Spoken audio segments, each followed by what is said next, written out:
आम आदमी को कुछ नहीं समझते, मार देते हैं गोलियों से, लाठियों से। कांग्रेस की कई राज्यों में सरकारें हैं इस समय देश में, और ऐसे कम से कम 12-13 राज्यों की कहानियां मैं सुना सकता हूं जहां कांग्रेस की सरकार के आदेश पर किसानों पे गोलियां चलाई गई, लाठियां चलाई गई, उसमें लोग मारे गए। तो आज आकर हम उनकी पोल खोलेंगे, उन नेताओं की जन्म कुंडली हमने बनाई है।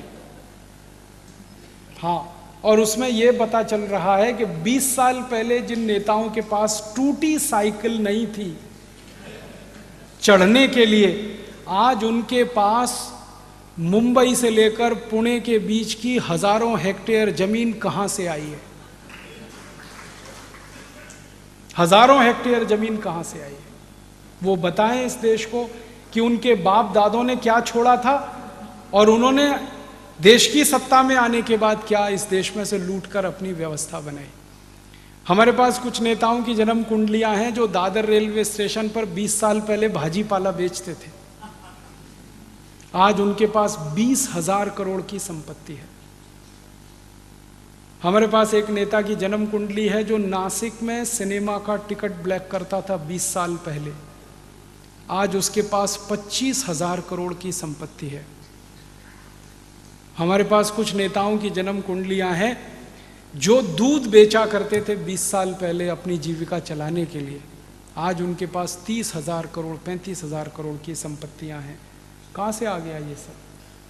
तो वो जवाब देंगे भगवान ने दे दिया, यही कहेंगे ना। तो हम कहेंगे ये भगवान को वापस अर्पित कर दो।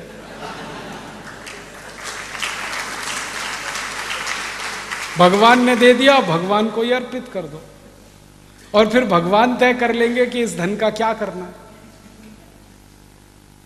इस देश में कई नेताओं को सीबीआई ने पकड़ा है, आपने सुना होगा उनका जवाब। बिस्तर के नीचे से 500-500 के नोटों की गड्डियां निकली हैं, ऐसे कई नेता इस देश में हैं। वो एक ही जवाब देते हैं, भगवान ने दे दिया। हमारा जवाब है कि भगवान को फिर दे दो आप, उन्होंने आपको दे दिया, आप उनको दे दो, देश का काम उसमें से हो जाएगा। इन देश के अधिकारियों के बारे में भी हमने काफ़ी काम किया है। एक अधिकारी उत्तर प्रदेश में आईएएस कैडर का है, थोड़े दिन पहले सीबीआई ने उसके घर में छापा मारा, उसके एक घर से 480 करोड़ की संपत्ति मिली।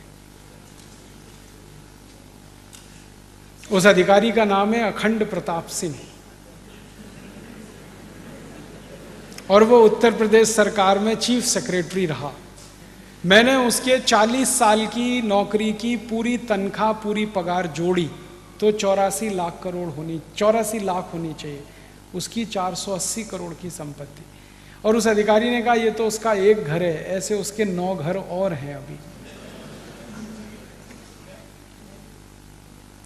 ऐसे इस देश में हजारों अधिकारी, हजारों नेता हैं। जब हम ये काम में लगे तो सबसे बड़ी मुश्किल हमारे सामने पता है क्या आई? कि स्विट्जरलैंड की बैंकों में किसका खाता है किसका नहीं, ये माहिती मिलना बड़ा मुश्किल, क्योंकि वो सीक्रेसी मेंटेन करते। तो उनको जब जब हमने संपर्क किया, उन्होंने हर बार हमको यही कहा कि आपको तो माहिती नहीं दे सकते, लेकिन आपकी सरकार कहेगी तो हम माहिती देने के लिए मजबूर हैं। आपको नहीं दे सकते, आपकी सरकार को दे सकते। तो हमने कहा ठीक है, जब हम सरकार कभी बनाएंगे तब आपसे माहिती ले लेंगे।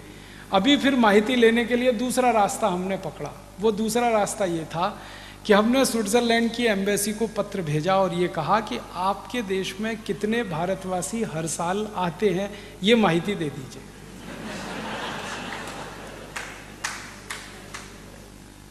तो उनको शक नहीं हुआ, क्योंकि वो पत्र दूसरे पते से हमने लिखा। हमने कहा कि कितने लोग स्विट्जरलैंड की यात्रा करते हैं, ये माहिती दे दीजिए। फट से माहिती आई, 92,000 भारतवासी हर साल स्विट्जरलैंड की यात्रा करते हैं।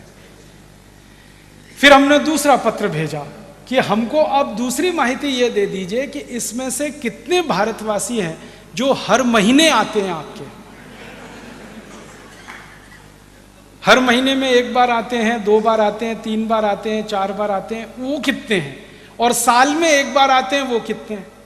और इसमें से ऐसी माहिती अलग अलग कर दीजिए कि हनीमून मनाने के लिए कितने भारतवासी स्विट्जरलैंड आते हैं, वो अलग बताइए, और बाकी काम के लिए जो आते हैं वो अलग बताइए।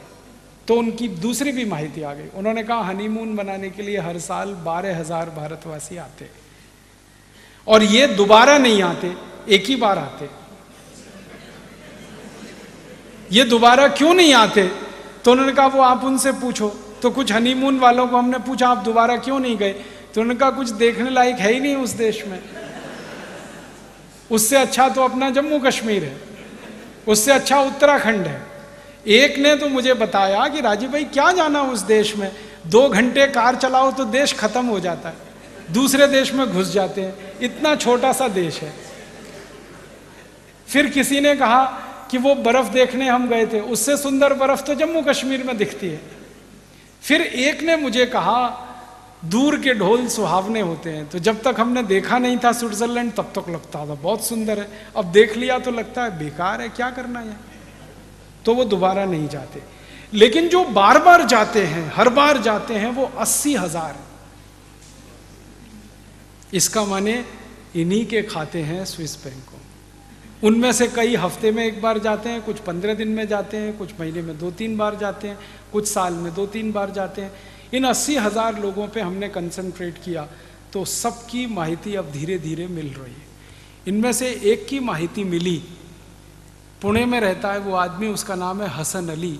उसका 72,000 कोटि रुपए, एक ही आदमी, 72,000 कोटि, 72,000 करोड़ एक ही व्यक्ति का। और ऐसे अगर 100 इकट्ठे हो जाएं तो 72 लाख करोड़ तो ऐसे ही हो गया।